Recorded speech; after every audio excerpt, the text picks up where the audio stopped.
السلام عليكم ورحمة الله وبركاته. كسو دوادا كانالك موجيه جنال هدي aad ku cusub tahay fadlan subscribe saar hadii muuqaalka ku cajabina fadlan like saar mahadsanid kusoo dhawaada muuqaal cusub. dhacdo la yaab leh oo sababtay in qabriga laga soo saaro nin isbuuc aasnaa. meyd qabri ku aasnaa muddo hal isbuuc ah ayaa la soo saaray kadib markii la ogaaday in uu qalad ka dhacay intii aan laga bixin qaybta meydka lagu kaydiyo ee isbitaal ku yaala dalka Nigeria. nin masiixi ah ayaa lagu aasay qabuuro loogu talagalay dadka muslimiinta ah oo ku yaala gobolka waqooyiga Nigeria dhaca ee Kano. sababta markii hore loogu aasay halkaas ayaa lagu sheegay in labada ruux oo aad isku ekaa la isku qalday.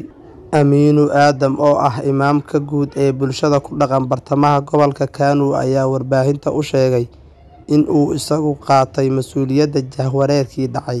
Amiinu Aadam oo ah imaamka guud ee bulshada ku dhaqan bartamaha gobolka Kano ayaa warbaahinta u sheegay in uu isagu qaatay mas'uuliyadda jahwareerkii dhacay.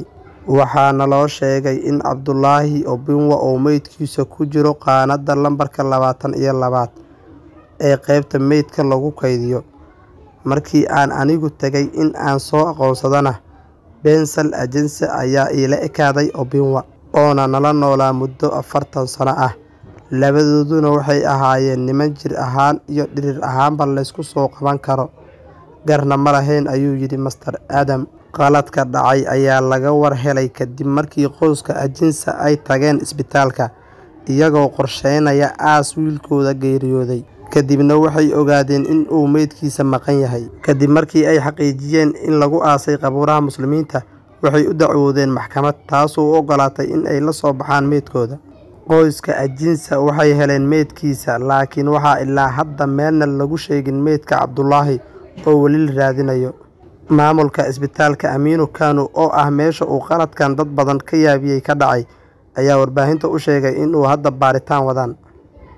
saaxiibayaal mawduucina halkaas uu ku egyahay waa mahadsantihiin. assalaamu calaykum waraxmatullaahi wabarakaatu.